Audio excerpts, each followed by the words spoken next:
Welcome to the GenXplainers podcast. And today, on a special episode, we're talking about movies, specifically the movies of 2023 that have been nominated for Best Picture. Let me welcome the panel again. There's Mike.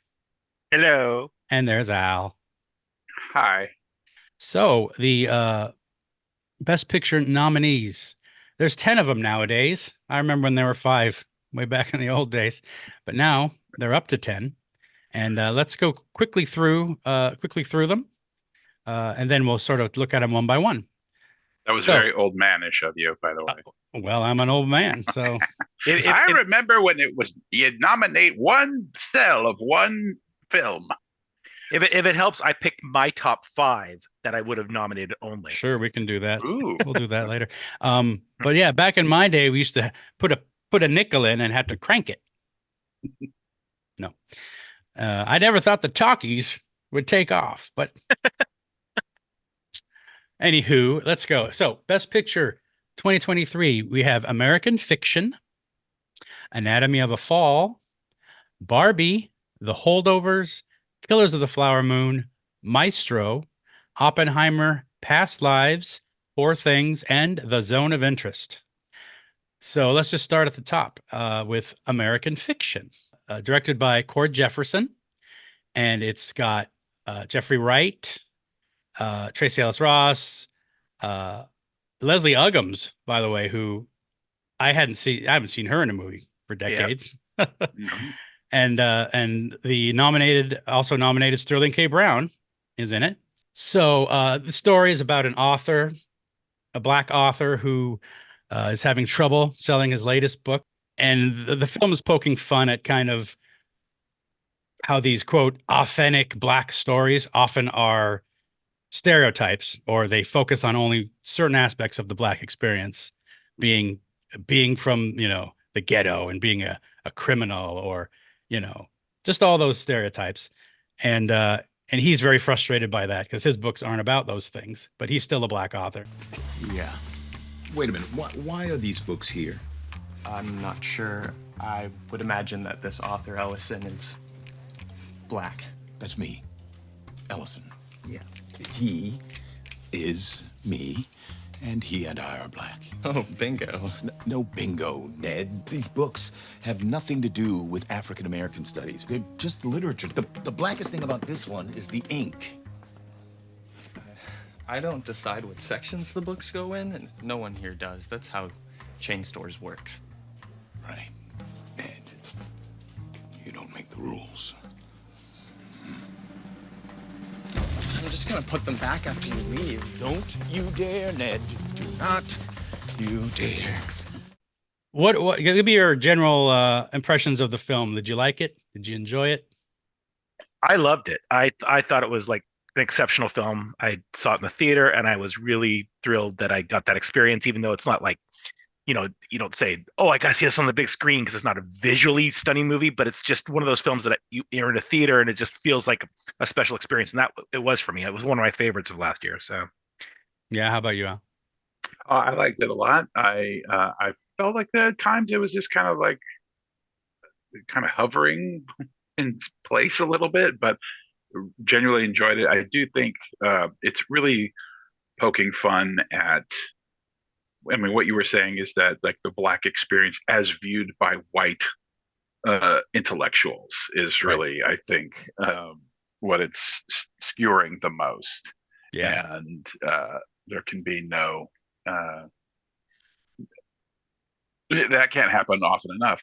But it was really good. The performances were really good. Sterling K. Brown, who was nominated, I thought was fantastic, and loved every scene he was in. And I thought that Jeffrey Wright was also very good, especially given he has such a difficult role, because he's supposed to keep the movie going along, but he's just kind of like curmudgeonly, reluctantly participating. Yeah, because his character is just doesn't want to connect with anything or be, he is a sort of very, not inert, but he's very, even. Yeah. because of that reluctance, though, I think that actually makes his performance shine even more, because his character doesn't want to be have any part of this, which is great. Right. Yeah. Yeah. It's sort of like I said, like Mike was saying, it's sort of a, it has these big themes, but it's a light movie. It's not I wouldn't say it's a light like a comedy movie, but it's got a lot of funny moments. It's subtle, but very enjoyable and very well made. And I enjoyed it a lot as well. I mean, I really liked it. Yeah. Yeah. So I think we all enjoyed that one. That was Yeah. American Fiction. And then next, let's talk about Anatomy of a Fall. And this is directed by Justine Triet. I don't know French. And it is, does anyone else want to just give the summary? So Anatomy of a Fall, as you said, directed by Justin Triet, and starring Sandra Hüller, who is also in another of the Academy Best Picture nominated films. And Swan Arlo is the story of a woman whose husband has fallen to his death, and the inquiry and investigation into his death, whether it was accidental, suicidal, or murder. I don't know what happened. I think he fell off that third floor. The window's open. The autopsy report is inconclusive. An accidental fall is going to be hard for us to defend. That's why there's an investigation for a more suspicious death, because you were the only person there.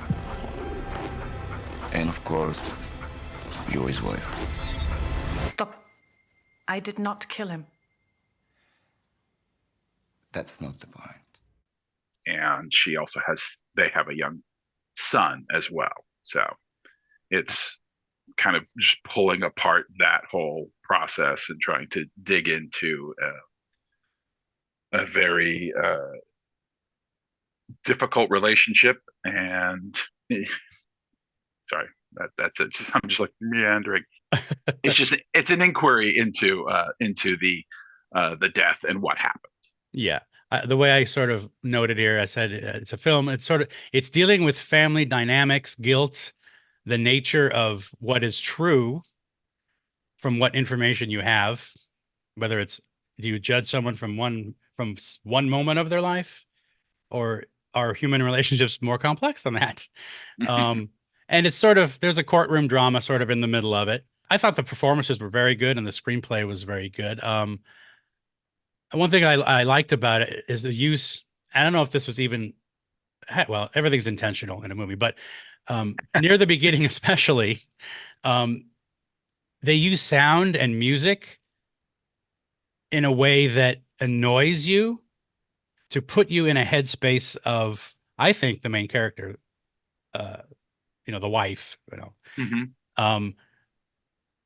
And specifically the very first scene, there's this thing where that's with music that's just annoying. You're sitting there going, can't they fix that? Can't they, but it's in the movie, and it's like, and she's being very fine about it. And I think, and there's a later where the son is playing the piano, and this is partly used as a device to show time going by, but he's not good at what he's trying to play. And it's actually a little discordant and annoying.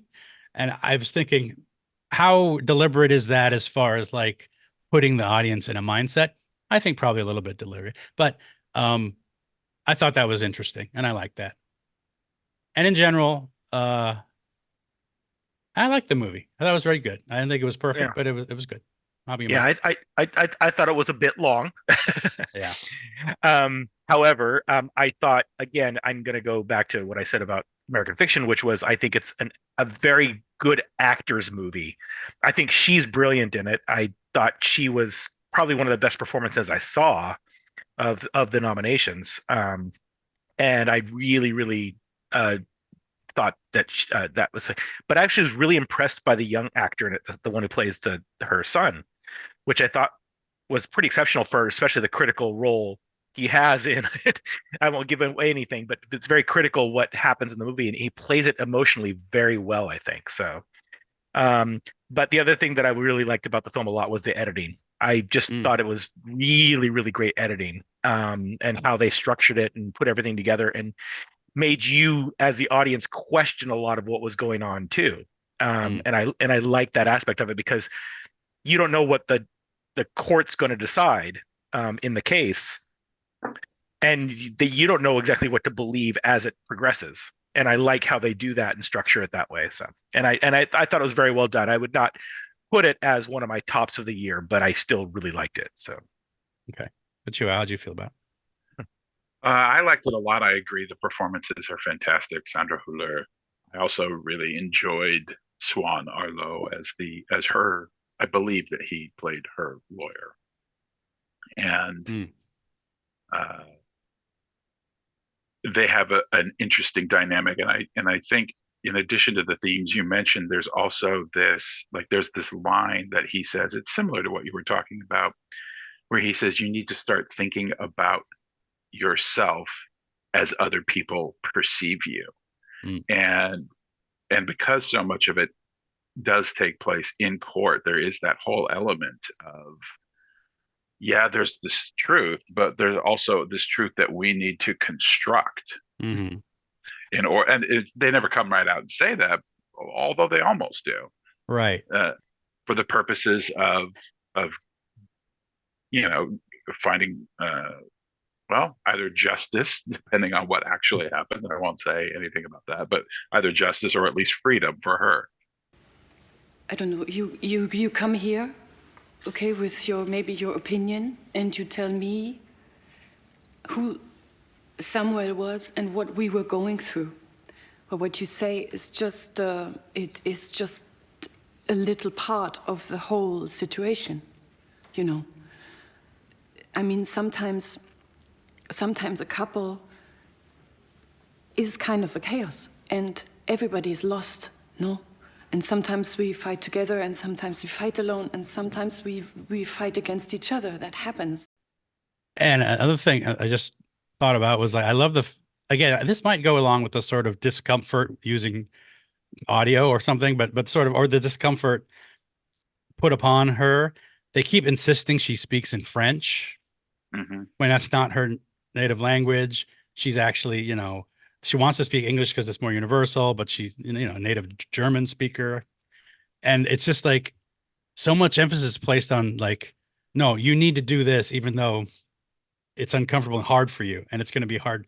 And it's hard for her to express herself so people understand her. And that ties in with it too, I think. That was really good. Okay. And coming up next is Barbie. Little bit of a totally different kind of feel of a movie, but no less enjoyable.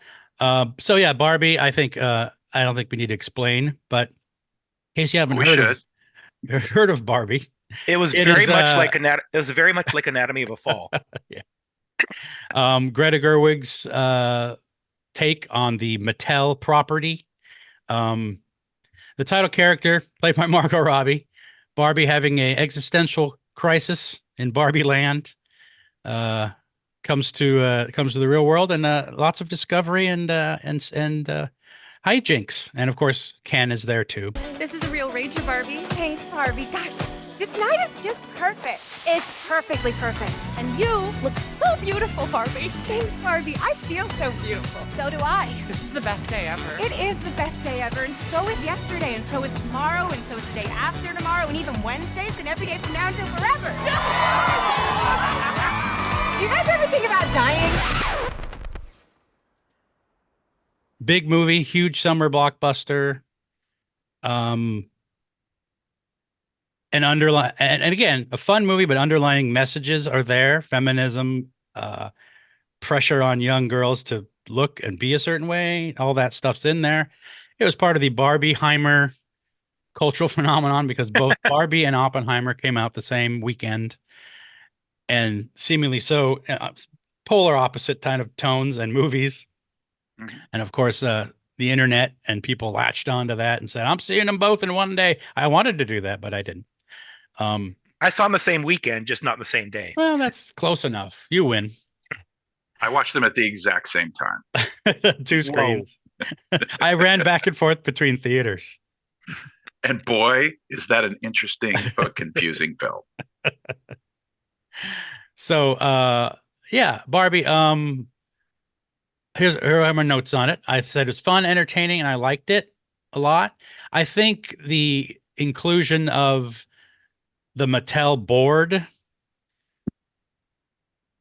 with Will Ferrell being the CEO and all that, I think that was amusing. But I almost think it like muddied the waters of maybe the quote theme of the movie, or I don't say it's a message, but but at the same time, it's like, whatever. It's Barbie.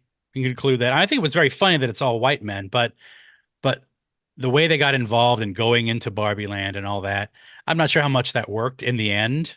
Yeah. Mhm. I sort of was just sitting there going, okay, they're there now. What's the payoff there? Not really.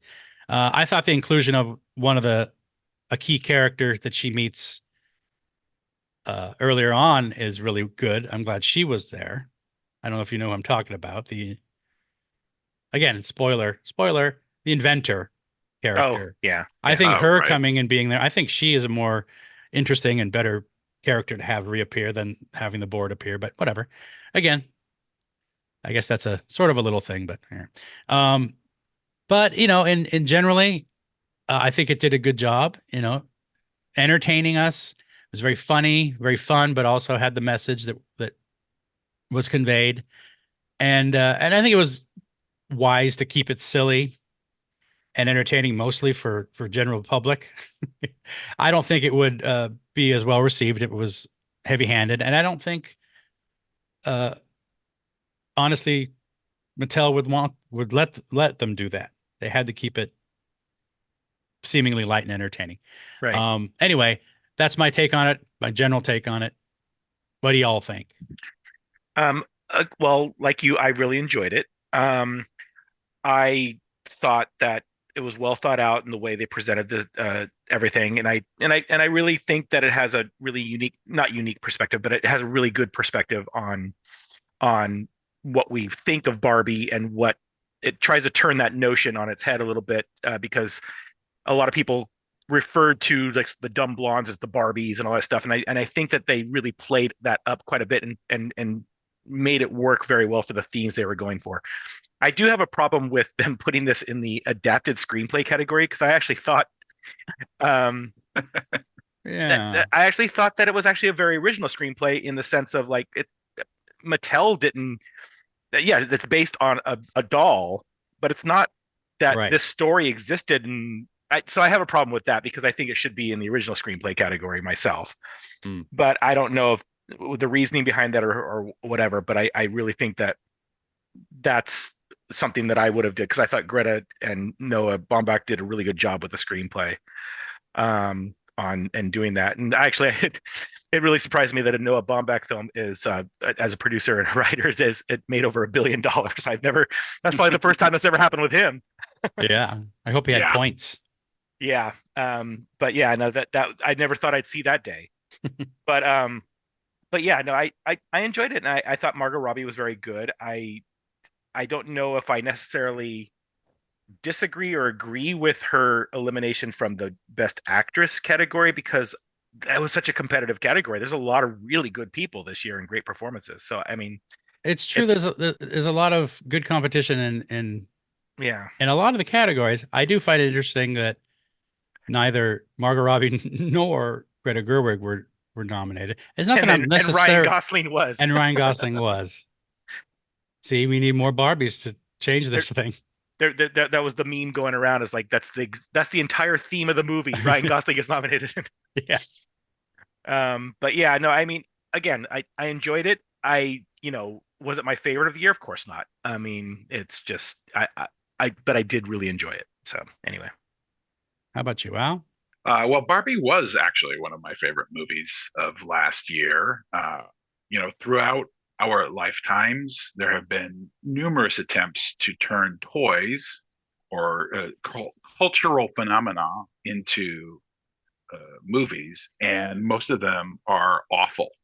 And this one, Transformers.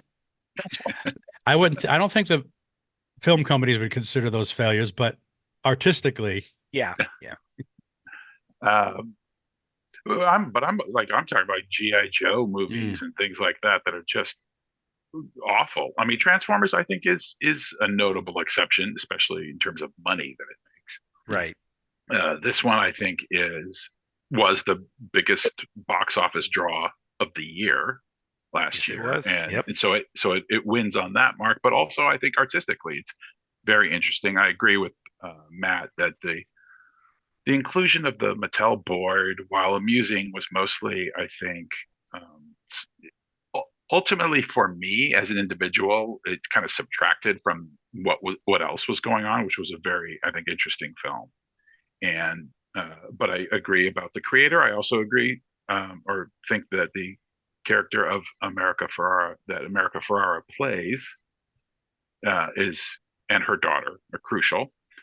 There's kind of the Horatio to Barbie's Hamlet in a way. And I think, you mentioned that it was strange to you that a Noah Baumbach film made so much money, but it's because of Greta Gerwig. And I still think that as much as we could debate about Margot Robbie not being included in the Best Actress list because of the strong performances, I do think that Greta Gerwig was really shafted in this. In that, she shepherded through an amazing achievement, which was to create an artistic and enjoyable and culturally significant film. Because again, all three of us are men. None of us played with Barbies growing up, but most of the women who are our age or that we knew did play with them, and they are culturally significant, I think, for half of the population. And so I do feel that Greta Gerwig deserves a nomination for directing, putting together something. I mean, obviously she had a hand in the writing of it as well, right? But putting together all of these, it had to be corporately acceptable to Mattel, and it was also, I think, artistic and funny and enjoyable. And so, yeah, and I agree with you. I think Greta should have been nominated also. Greta, get him next time. And I do want to, before we move on, I do want to say Michael Cera's finest role. Oh man, I love that character. Well, it's important to point out that there's Barbie, there's Ken, and there's Alan. And there's Alan. Hi, Barbie. Hi, Barbie. Hi, Barbie. Hi, Barbie. Hi, Barbie. Hi, Barbie. Hi, Barbie. Oh, hi, Alan. There are no multiples of Alan. He's just Alan. Yeah, I'm confused about that. And I think in this scenario, Mike is Barbie, I'm Ken, and Alan is Alan. I think so. Yeah, probably. All right. Well, you are throwing off some Kenergy. Yeah, I am. Especially when I discovered the patriarchy. I was so excited. Okay, so next we have The Holdovers. Alexander Payne, who I really like as a filmmaker, and Paul Giamatti in the lead role, who I really like as an actor. A quote, small film? I wouldn't say it that way. It's an intimate film. Story being three holdovers, three people who work or either work at or go to a private school. It's winter break, and they're forced to stay there over the break, and none of them necessarily want to be there. And it's sort of it's a character study, but and there's a universal message wrapped around it. Of course, it's funny, it's poignant, and it's kind of the kind of movie that Alexander Payne does, and he does well. And I think, just to say, I think it was a really good movie. I really liked it. I thought every aspect of it was sort of how do I say it? It was toned right in the right place. And I think the performances were fantastic. And I think it's a quote small, quote holiday movie. And I really liked it. What do y'all think? Yeah, this went on my the top ones of the year for me. I loved it. I thought it was a great movie. I actually want to point out Davine Joy Randolph too. I thought she was absolutely nominated as well. Yeah, I thought she was one of the best things about the movie. I mean, He was great. I thought she was brilliant. Did you save room for dessert? Yeah, what's that? That's our signature dessert, Cherry's Jubilee. That sounds great. Bring the young vandal here, Cherry's Jubilee. I'm afraid I can't. The dish contains brandy. Same deal with the bananas Foster.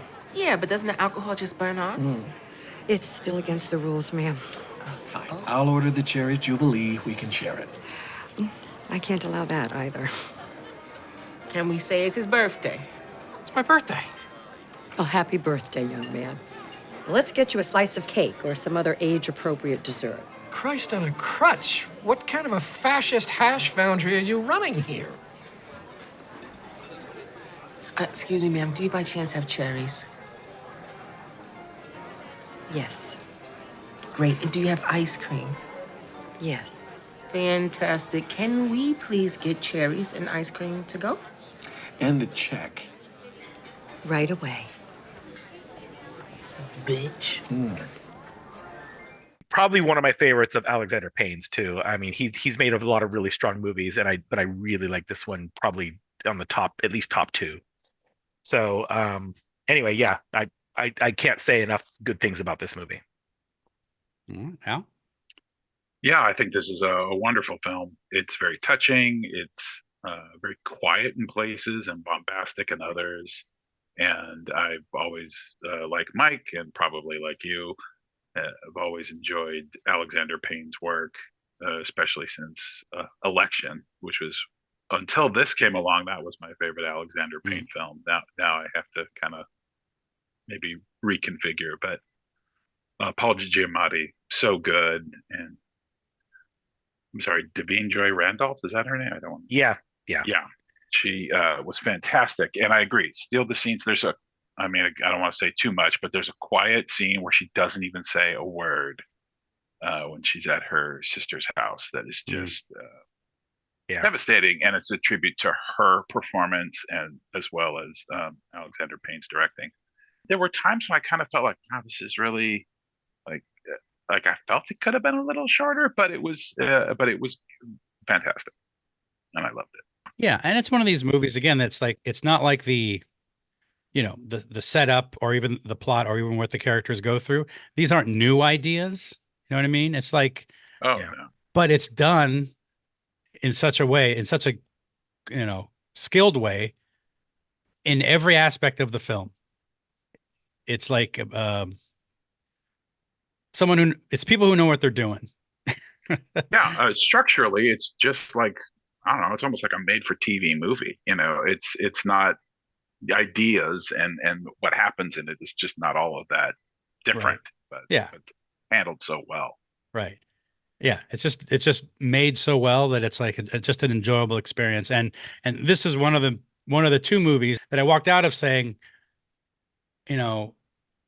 I just really enjoyed that movie, and it was a fulfilling experience, but very comfortable. And it was this movie, and it was actually American Fiction felt that way in a way. Because I sort of contrast with the idea of like the Oscar movie, like a big movie, like an Oppenheimer, to flash forward a little bit, where it's like, oh yeah, this is totally, they're quote Oscar bait movies, often biopics, often big, just big messages, and big characters, or and we mentioned Dances with Wolves was one because, an actor's directing this and it's Costner, blah, blah, blah.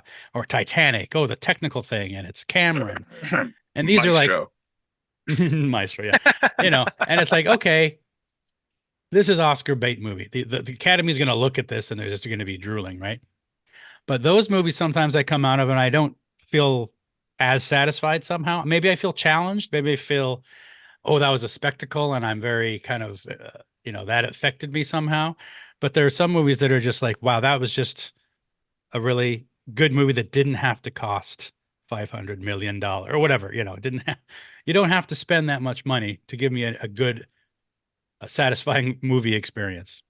And I felt that way about Holdovers. Long story long. And speaking of long, our next movie is Killers of the Flower Moon. See that segue? Pretty good. You should do this for a living. I should. So yes, Martin Scorsese's epic story. This was based on a book. The book was of the same name. Yeah. It was long. And let me just say, I felt that it was a very good movie. I thought that very well directed. I thought that I actually thought that De Niro, while not the biggest part in the movie, and obviously he's a great actor, I thought he was really good in this particularly. I don't even know why. That's just sort of that's how I reacted. Some people might say, "Oh, you're just phoning in the De Niro," but I don't know. I felt like it was the most kind of impressed I've been with him in a while. I don't know.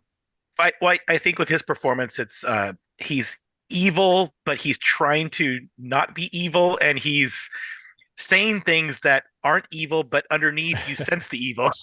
Yeah, maybe that's it. I mean, it's weird. It's a good balance. And I think that's the thing about the performances in this movie, especially from the quote, the evil guys, DiCaprio as well, is they have to portray these characters who are doing and maybe thinking horrible things, but also we're kind of expected to really relate to them, especially DiCaprio. Yeah. And whether this is, I think I'd said, maybe it was to you, Al, or someone, I said that I didn't think DiCaprio was, this is after I'd seen it and time had gone by. I said, I don't know if DiCaprio was that great in it, and then I thought more about it. I said, well, maybe it's because the character was so, confounding to me in a way, because I want him to behave a certain way. And I find it hard to believe that he's doing these things while still being in love with this person, and that's maybe my problem. You know what I mean?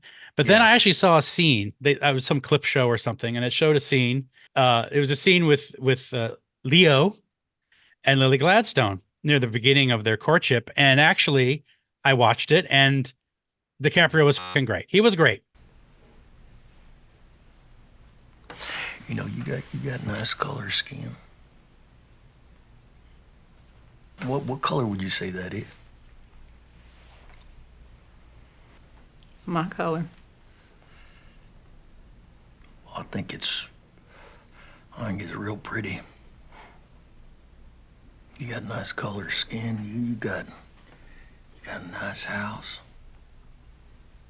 I think you just pretend to be so severe. I bet you got a soft belly on the inside there. Oh, you just called me a coyote, didn't you? Echo. Coyote. And he's portraying a nitwit, basically, dumb guy, but I believe he's really in love with her. But he's sort of on that line where he has to do that as a character, and he actually was quite good. He's not nominated, but he was quite good. Anyway, so great performances. Lily Gladstone, great. Yeah, and I really hope she wins. I thought she was hands down one of the best performances I've seen. I love the movie. It was too long. I think Thelma could have sat Martin down, said, "Listen, Marty, I love everything up there right now, but let's just deek." And when Matt says Thelma, he's referring to Scorsese's longtime editor. Everyone knows. No. Yeah. Thelma Schoonmaker. Is that how you say it? Schoonmaker. I think it might be Schoonmaker. Or Schoonmaker. I think so, but I'm not positive. She's been his editor for way back forever. I think only in very few occasions has he not utilized her. Right. Yeah. Maybe one or two. She's great. She's fantastic. But she should have put her foot down. Yeah, no, I agree. I think she should have just sat down and said, "Look, we'll play Gimme Shelter, and we'll have a little montage, and we'll cover a lot of this in a short period of time." There you go. See, that's the way to do it. So how did you guys feel about it? I think, Mike, did you already start talking about how you felt about it? Not exactly how I felt about it, but I thought it was a great movie. I mean, it's epic. It's not personally my favorite of Scorsese's. However, I thought it was a very strong movie. I thought that it brought this story to life, and it's a very important story. And I thought certain scenes in the movie were absolutely left me like, oh my God, kind of thing. I don't want to say too much about it if people haven't seen it. When the aliens landed, that blew my mind. Okay. Oopsie. Anyway, and I just thought all the way around, it's a solid movie. And it is long. Mhm. And I will say for people who haven't seen it yet, who are thinking about seeing it, don't start it at 7 o'clock at night. Mike and I saw it together, and we saw a 9:30 showing, I believe. No, it was 7, but it got out. Oh, at was 11, it 7? It got out at 11:30. I thought it was even later. Okay, well, yeah, it was late. It got at 11:30, and we both had to go home because we met halfway between. So we each had like about 40 minutes to get home. It was a late night. Anyway, what about you, Al? How did you feel about this movie? I think this is a really powerful film. I agree that it is too long. There is something, and you kind of touched on it with De Niro's performance and DiCaprio's performance. There's this quality of racism that includes paternalism, which is a really interesting relationship that the racist has with the people that he deems less than, which is that I'm going to take care of you because you're like it's almost like a father-child relationship, except of course it also includes this notion that like, well, I can also just do whatever I want. And I don't have to treat you like a human. But so and I do think that Robert De Niro's performance really conveyed that horrifying but complicated relationship or worldview. Lily Gladstone was fantastic. As I said, De Niro was great. I felt it was too long. I felt it was a depressing movie just because it's it's awful. It's awful the way events unfolded. We hope you're enjoying this GenXplainers podcast. Remember to find us and follow us on social media. Give us a like, a follow, or support us on Patreon. And we'd much appreciate a 5-star rating on the podcast platform of your choice. Now, let's get back to the show. Okay, that was Killers of the Flower Moon. Now we go to, we're going to step it up here because we're only halfway through. Maestro, which directed by Bradley Cooper. Great nose acting by Bradley Cooper. Yeah. Sorry, he had a kind of a thing. And I actually thought the acting was the best part about the movie. Yeah. I thought he did a fine job. I thought Carey Mulligan was very good. And it was well directed, but pretty typical biopic of like, did we need this movie really? I don't know. I mean, there's not necessarily anything quote wrong with it, but there's nothing distinguishing about it. It exists. He found some money to make a movie. Okay. Especially in a competitive year like this, I don't know it belongs on this list, to be honest. And again, I didn't hate it, but I just don't know why. If summer doesn't sing in you, then nothing sings in you. And if nothing sings in you, then you can't make music.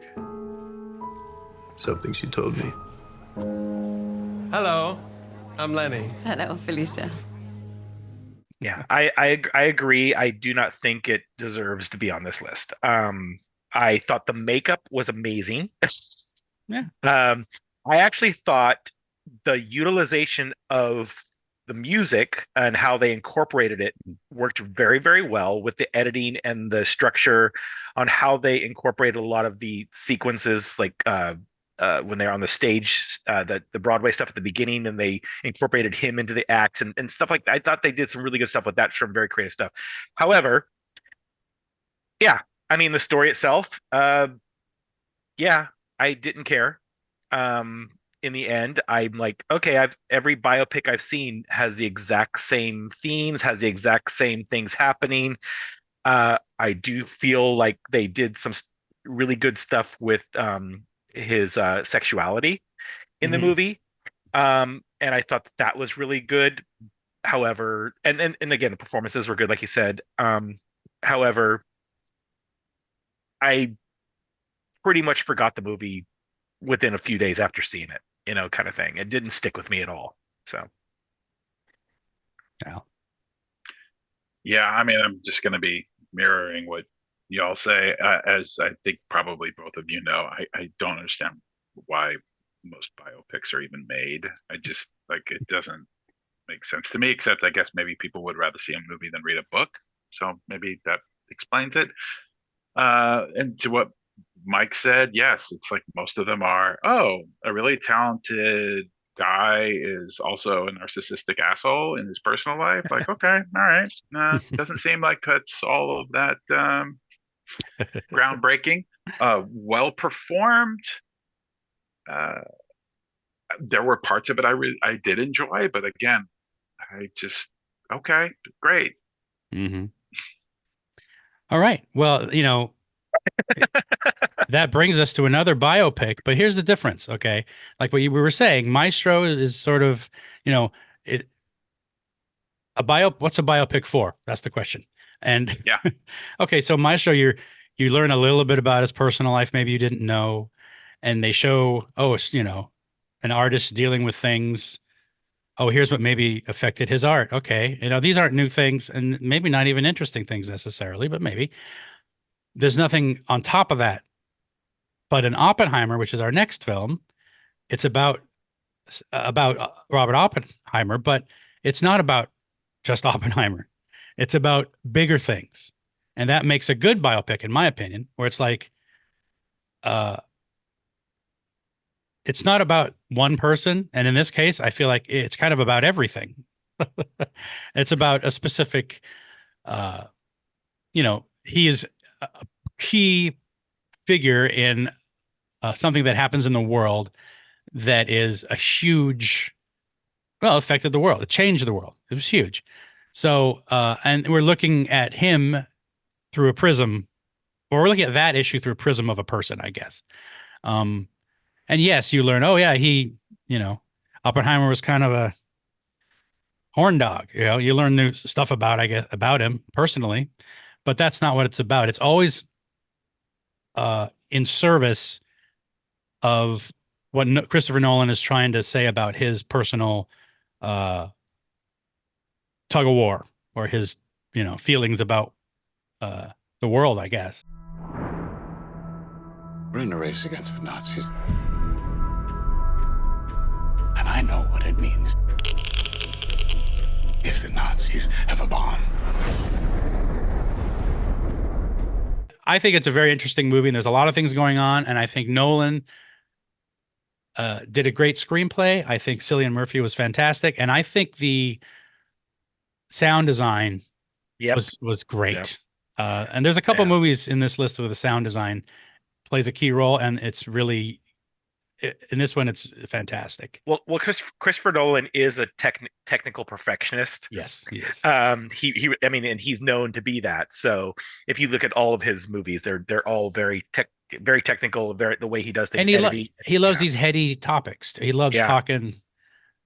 He loves bringing science in, and he loves, Yeah. How about you, Al? Let's talk me some Oppenheimer. So I guess I viewed it as a biopic going into it, and I still think in a way, but I agree it has that extra layer because it's about a seminal moment in human history, which there aren't a lot of those, but this is one of them, and it's through the lens of Oppenheimer, and I do think that this is definitely a biopic, if that's what we're going to call it, that is justified for being out there. And so well made, so well performed. I just couldn't believe that it couldn't be a little shorter, but it's a huge story to tell for sure. Robert Downey Jr., who's also nominated, did a great performance. He wanted to be the man who moved the earth. He talks about putting the nuclear genie back in the bottle. Well, I'm here to tell you that I know J. Robert Oppenheimer, and if he could do it all over, he'd do it all the same. You know he's never once said that he regrets Hiroshima? He'd do it all over. Why? Because it made him the most important man who ever lived. Cillian Murphy, because I believe it is pronounced Killian Murphy. Oh, is it? Okay. Is one of my favorite actors, and I thought he was fantastic in it. And he's nominated as well. I think it's a very, very, very good film. I do wish it had been a little shorter, but it is Titanic sort of in its scope. Yeah. All right, well, let's move on. This is a long one. The next movie on our list is Past Lives. It's a film about, it starts a boy and a girl in school who are great friends, and then they're separated because the girl moves away and moves to America.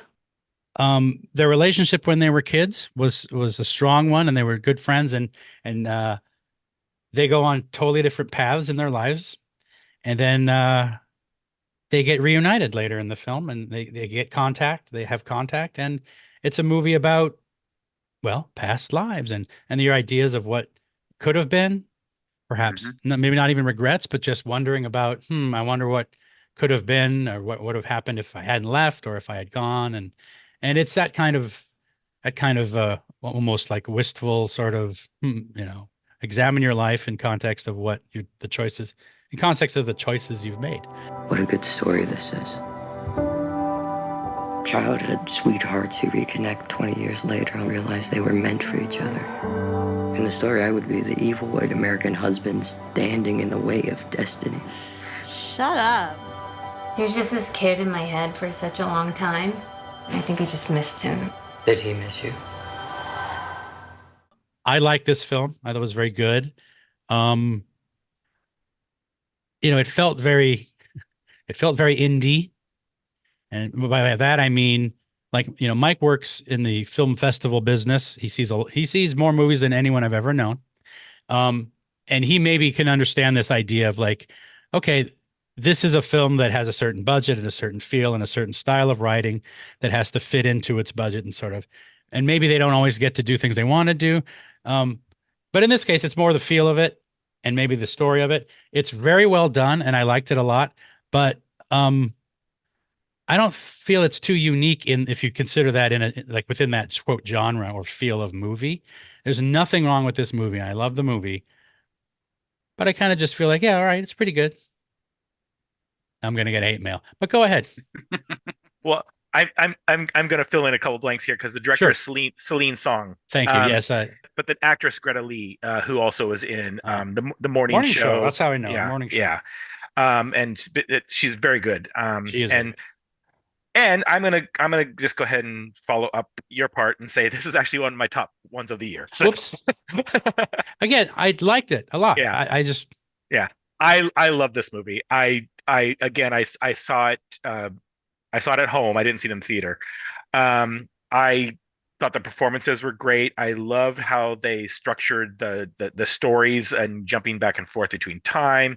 The title is kind of ironic because it actually is talking about their past, but really it's more about where they are now as opposed to really what they were back then. And I thought that was really unique how they did that. And for me, I just thought this is probably more of a actors-driven movie and script-driven movie than anything else, but I still really felt it was a strong movie. So yeah, the acting was great. Yeah. So it was on my top 5 of the year. So. How about you? First of all, I love Greta Lee. I think the first time I was aware of her is her performance in what's that show? Russian Doll, and she's great in that. Oh. Smaller character, of course. All right, Russian Doll. And I agree. This is definitely an actor's film. The performances are very, very strong. I agree with Mike that it really is more about what's going on right now with these people than it is about their past lives, despite the title. And I think it's a very interesting discussion, I guess you would say, of the role that our sort of fantasies about how our life is or how it could have been, how it affects the life that we live now. And I think Greta Lee's performance is very good, very strong. And I really do like this movie. And I didn't make a list of which of the top 10 would have been top 5, but maybe I can do so before the end of this we can podcast. Do that. But this would definitely, I think this might be one of them. Yeah. I do find the one who played her husband did a very He good did a good job of conveying that insecurities of where he is, so sort of the jealousy without being overly angry about stuff, and really and how he was really trying to understand what was going on and didn't really want to accept it, but he was, just because he was so in love with her, is so in love with her. And also because he's so in love, he's maybe even asking the exact same question. Like, maybe she would have been better off without me. It's not Yeah. just selfish necessarily, even. Yeah. It's like, why is she with me? Just because I sat down at that table at that retreat, Yeah. And I'm not going to give away the ending, but I thought the ending worked so well with what they led to, what they were leading to, I should say. Yeah, it visually really conveyed kind of the state of the situation in a way. Yeah. In a really nice visual way. All right, so that was Past Lives. Let's move on to Poor Things. I can't say much about this one because this is the one I haven't seen. But why don't you guys talk about it, since I haven't seen it? I'll see it. You know what? I'll see it before this show airs. And if there's anything I need to say about it, I'll just edit it in after you guys finish talking. Go. Well, Poor Things was directed by Yorgos Lanthimos. Hopefully I'm not mispronouncing his name. It was also produced in part by Emma Stone and stars Emma Stone, and is the story of a young woman who is actually her own child. I don't think I'm giving away. It's the premise of the film that a woman who is pregnant is dying, and Willem Dafoe places the infant's brain in her adult body. And so you get to see the stages of life writ large. Okay, I'm not going to see this movie. No. It sounds weird. I think you pretty much captured what the movie is about. I mean, it's sort of like has elements of Frankenstein, has elements of all kinds of different elements, and it's actually directed and visually put together in such a way where it's reminiscent of a lot of those classic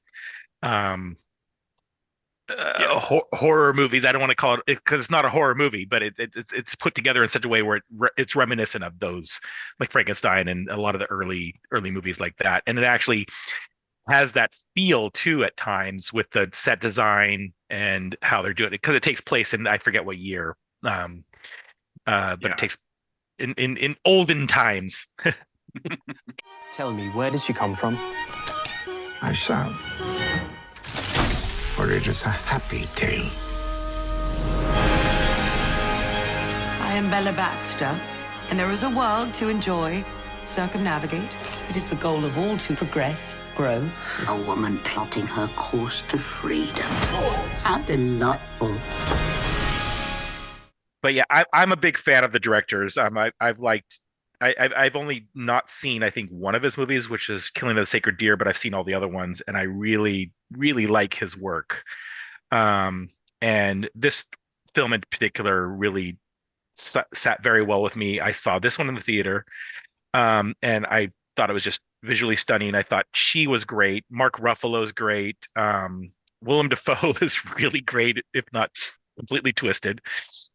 And actually, he plays a twisted character. I know, but I really like Rami Youssef, who's also, I don't know if I'm pronouncing the name correctly, but I thought he was great too. Like there's so many things about this movie, and I thought it's one of the most original films I saw last year. I saw it at the end of the year, like right during the holidays, and I don't know. For me, I think that this is definitely in my top 2 of last year. So intriguing.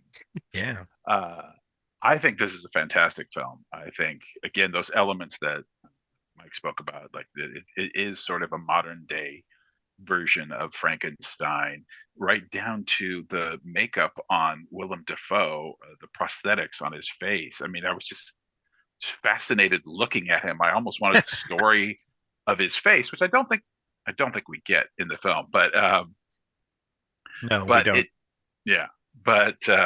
It is a kind of deep analysis of what scientific inquiry is, and maybe even the cost of it, but mostly it's about the process of individuation and becoming a human being. And I think it's fascinating and beautiful, and I definitely would include it in my top 5 for the year. I think this was a visually and philosophically beautiful film.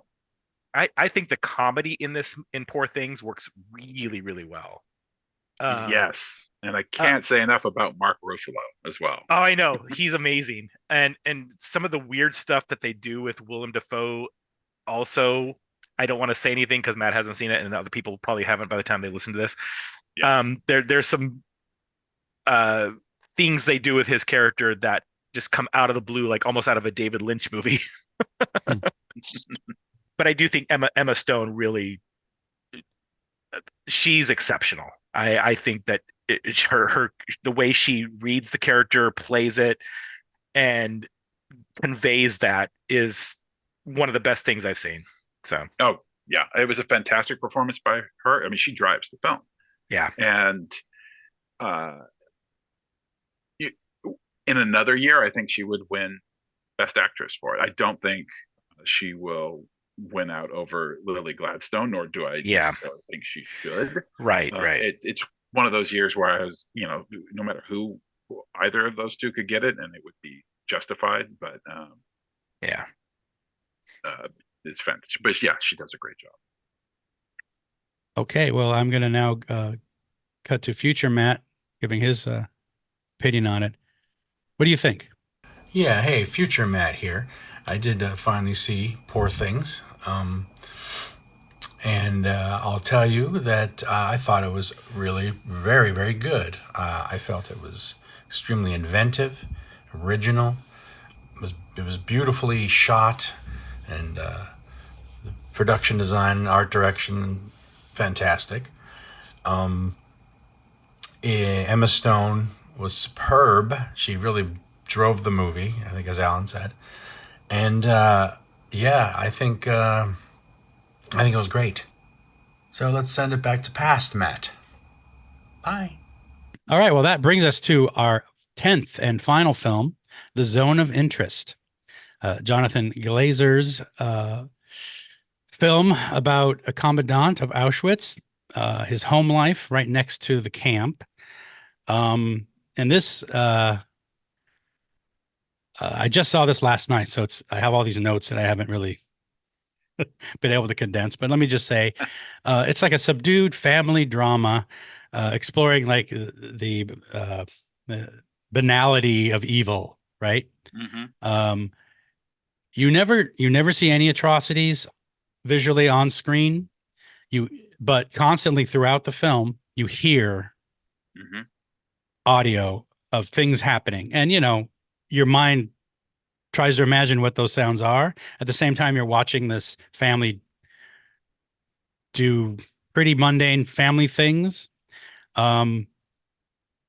So I think it does a very interesting thing. I think it really kind of tricks you into complacency as well. In other words, it wraps you up in these people's little family dramas or what's going on with them. You start caring what's going on with them, and you shut out that thing that's always there.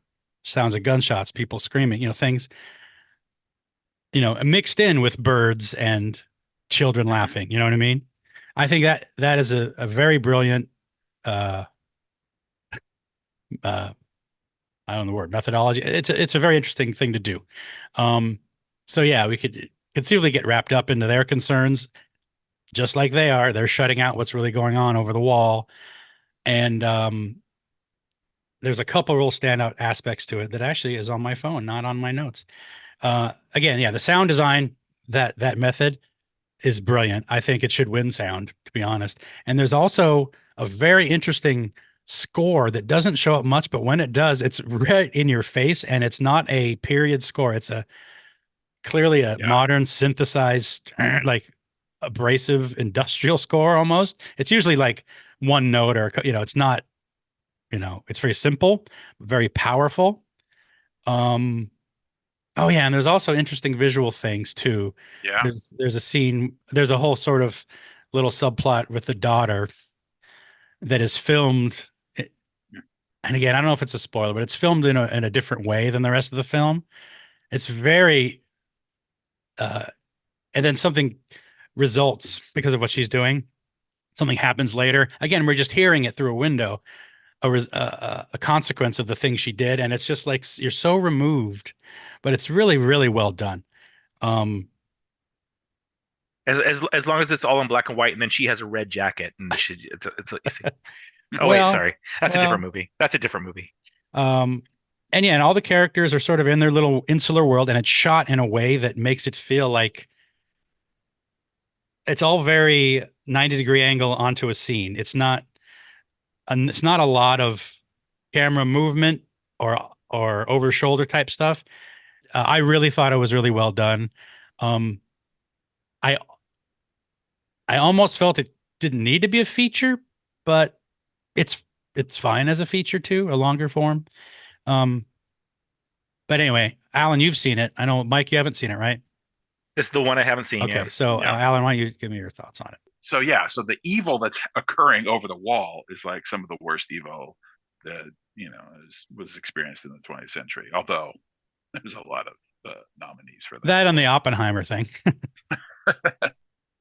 Yeah, no, I think my favorite quote about this film, I saw it with my fiance, and afterwards she said, like, I feel like it wasn't a movie. I felt like it was an art installation, which I think is that's an interesting.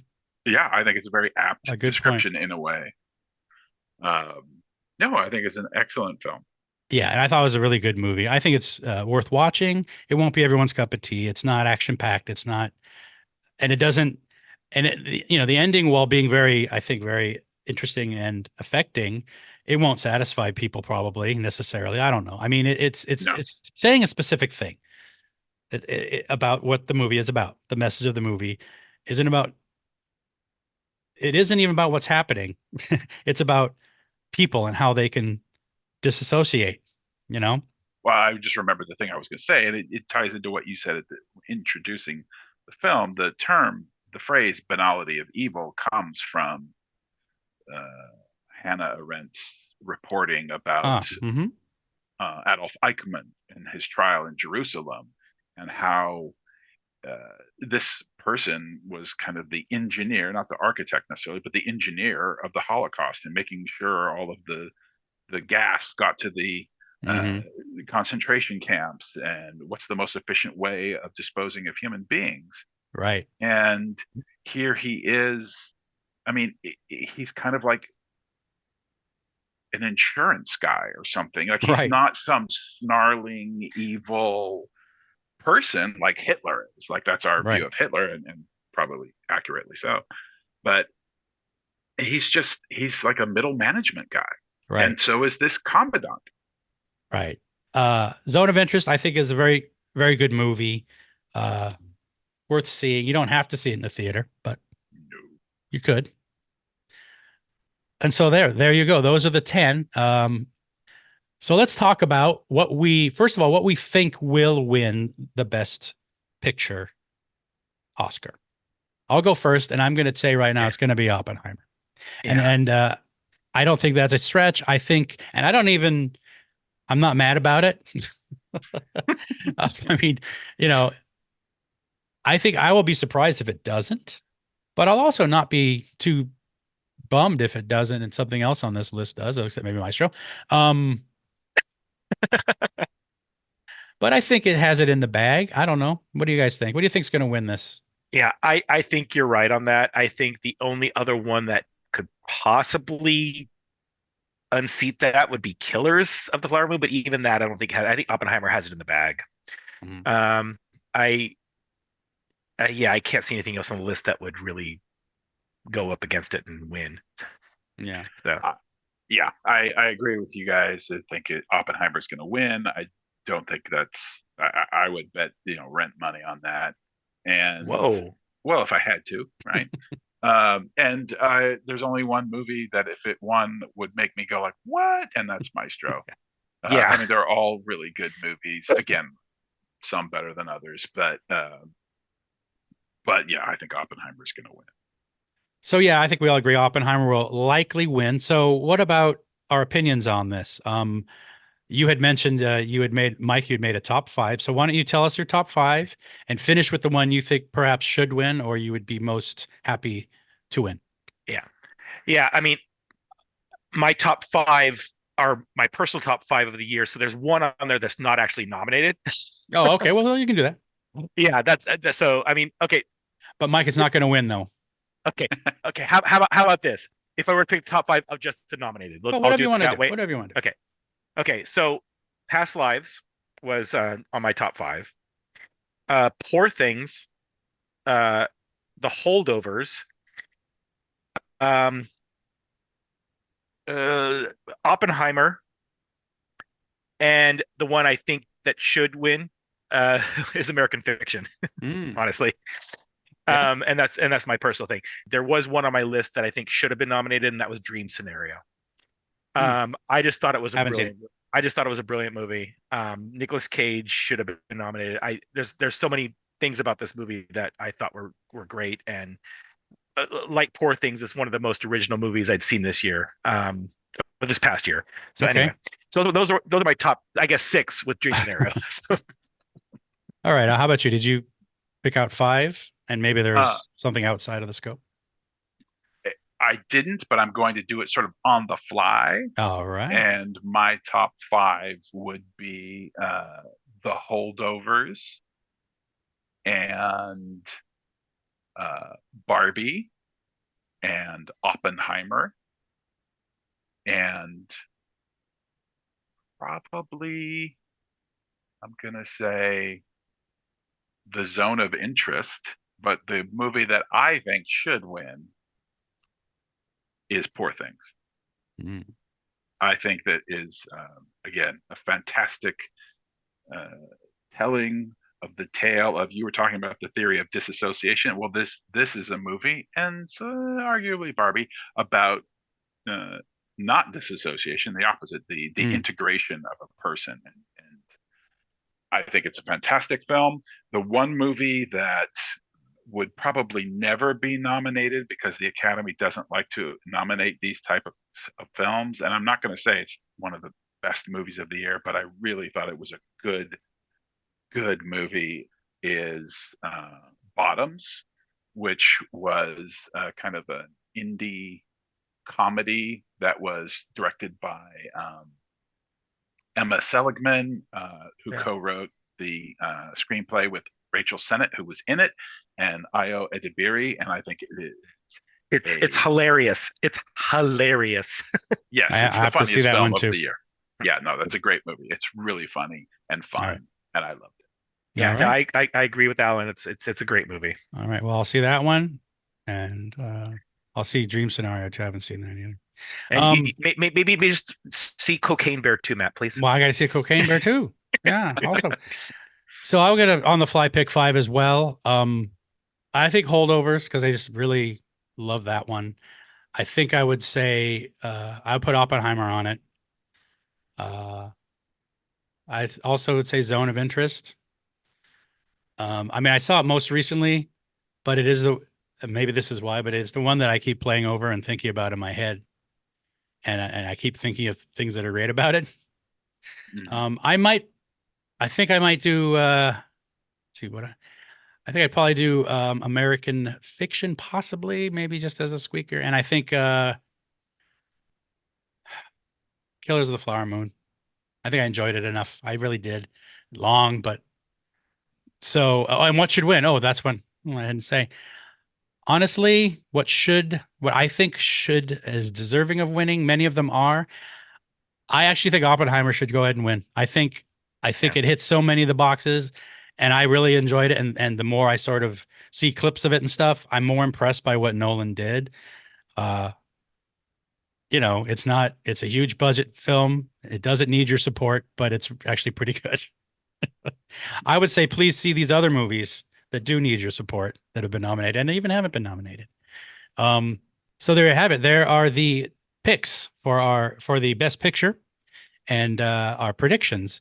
If you want to hear more of us chatting about some of the movies that came out last year, head on over to Patreon. We talk a little bit more about some of the movies that came out last year. But other than that, thanks, guys. Say goodbye. Ta-ta. Bye.